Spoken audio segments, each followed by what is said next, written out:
Okay. First of all, I was in college a European historian. So Mr. Olmsted never crossed my path. He did not cross my path until um, graduate school intellectual history course on American figures. And there was a whole session devoted to Olmsted, and that was revelatory, but not earth moving for me. He was just one of the many figures, transcendentalists and everybody else. I came to getting engaged in this because Betsy recruited me, because when I was at the Radcliffe program, uh, preparing for a certificate in landscape design and design history, I had taken a planning course and started going through JCO's papers. But I got to Radcliffe, I got to landscape because of my own rather weird background. So I come bringing not only the historian's viewpoint and the historian's interest, but a real view in landforms, land and people relationships, and to some extent, horticulture. I am a product of a half British family. I grew up surrounded by the deserts and those landscapes in northern Iraq, and then in Britain. So I went from desert to lush green and rugged landscape of Scotland. And my family in Scotland owned a nursery, so I knew how to grow things. I came back to this country, went through typical education, civics classes, which didn't say anything about Olmsted. So I came to the Radcliffe program from a landscape design point of view, and then saw all these history courses and took them because that was the other part of my interest, and created in this planning history course, this course of study on JCO, who was kind of the peanut butter. There was FLO Junior was one piece of bread, and there was FLO Senior, that was the other piece of bread, and there was John squished to be the peanut butter. And I decided he was more than peanut butter. So from there, I got engaged in what Betsy was doing. As I've described her, she puts chewing gum in front of your shoes, and you get it on your shoe and you never get it off.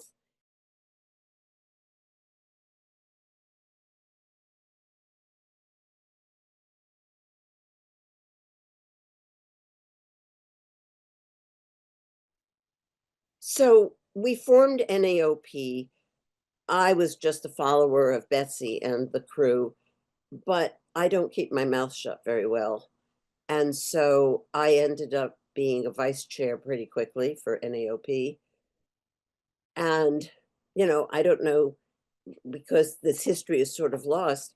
I was a chair, I was a co-chair, I was a chair. My husband was a co-chair, he was a chair. We made it a family event.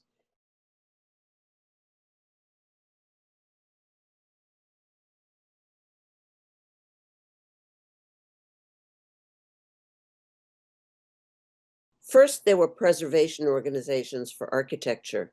Then then landscape began to slip into it. And but the architects and the architectural historians and preservationists were so afraid. There were so many early interviews that I went to with Betsy and the whole early team in the early 1980s in DC, with Carol Schull, who was the keeper of the register. And you may have heard me say this before. We sat down in this Washington office and we laid out our case for why the historic landscapes should be considered with the same integrity, veracity, standards that a building. And they kept saying, but it grows, it changes. And you tried to convince them. And there was one elderly gentleman in the office smoking his pipe, and he decided to intone at the end of the interview, the only the only landscapes worth talking about are battlefields. And that was all he was interested in. He was the keeper of the battlefields. So we've come a long way, baby, but we've got a long way to go.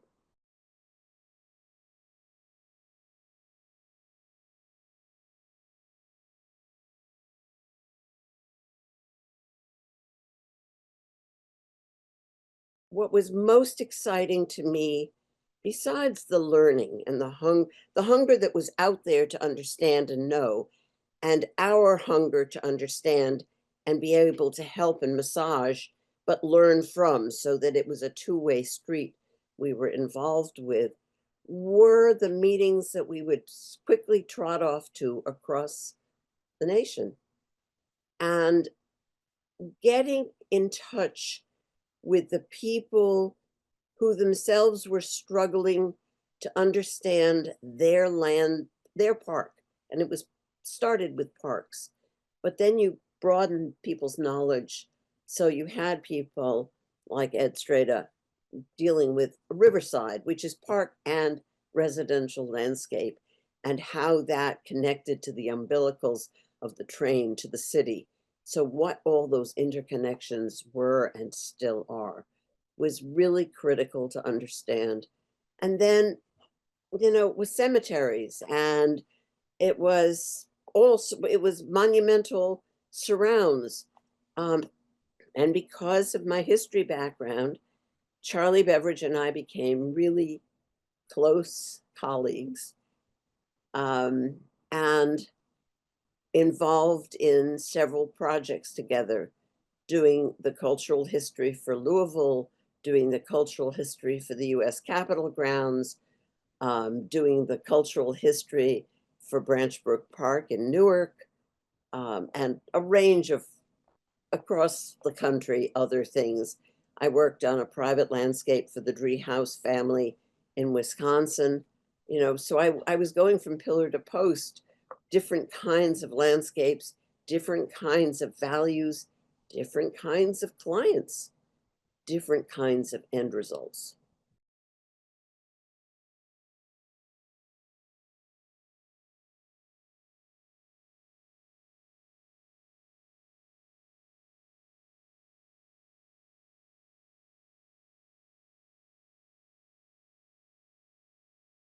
They were marvelous mentors, both to scholars like me, if you want to call me that, and to community groups. I think the most valuable thing, as I said before, was the interaction with the communities across the country, whether whichever period it became more difficult. But there was, because also there was a growing sophistication as people began to learn, but you still were constantly up against that wall of mythology, because everybody wanted their landscape to be by the grand old man, and it wasn't. So how could you give the next generation a sense of inspiration, but that the FLO juniors and the JCOs and the Frederick Dawsons and the Percival Gallaghers and the Zoc, Henry Zoc, how could you give people an understanding of how extraordinary these men, and they unfortunately were all men, were, um, in their profession, in their view of the landscape and what should happen with it.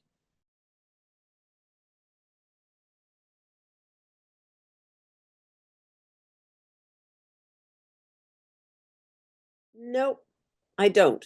Not a favorite, but there are places I go back to that I look at and enjoy, bemoan some of the changes, celebrate where the change has been minimal. And some of those are natural environments. Um, some of those are, I mean, there's some places on the North Shore. It also takes for an environment to sustain itself in its character and in the quality and character of both its design and its natural uh, situation. A place like Moraine Farm in Beverly, which the Batchelors who owned it and then have made very good plans for its future, um, were marvelous caretakers. And Charlie Beveridge and Charlie introduced me to it. he was introduced to the Batchelors. They became friends. He then introduced me to it.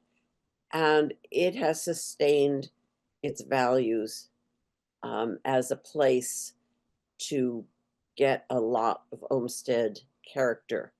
Now, granted, it was a small gentleman's farm, kind of based on the principles that Olmsted would then blow up and expand when he went to build more.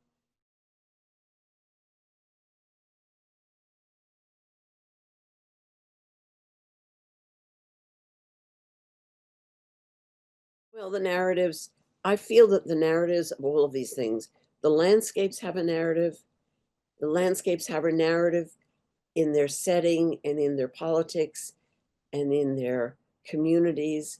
But then the people who are engaged, involved, users, as well as workers, as well as abutters, all have narratives that enrich the space. And that's when it comes alive. That I was the historian for the Massachusetts Olmsted Historic Preservation Program, Park Preservation Program for Fall River, which is a very interesting city. And one of my contractual obligations was to give a lecture in Fall River. And I said to people before the lecture on the invitation, I asked them to go up into their attics to see what they could find for old photographs of what they looked like in the park when they were a kid playing, etc., because we were trying to make a collection of what these places looked like. And in the audience, there was an elderly, charming elderly gentleman when I finally gave the talk. And what he said has stuck with me forever. He said, I'm going into the attic of my mind and remembering how my family picnicked here and there, how I played ball over there, how I listened to the band at the bandstand. Well, that's what makes the place alive.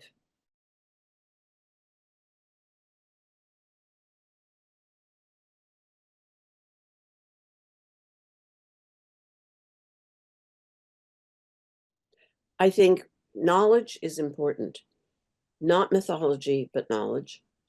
Justifiable, you can point to a source knowledge, and being strategic. There's a political component to this, but you can't only throw bombs.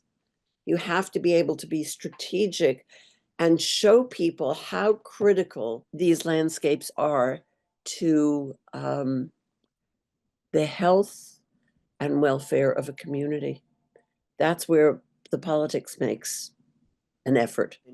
We were formed in 1980, 79, 80, because of a fight over a building going into a park in Buffalo. We didn't win that fight. The building went into the park, even though it was a school. And it did disrupt what the park was intended to be. But a lot of us big mouths got together. And as a result, you've got an organization that has survived, as you're pointing out, to almost its 45th year, amazingly, even though there were times we didn't know that we were going to make it. And I think we survived because of the spirit and the content that we are based on.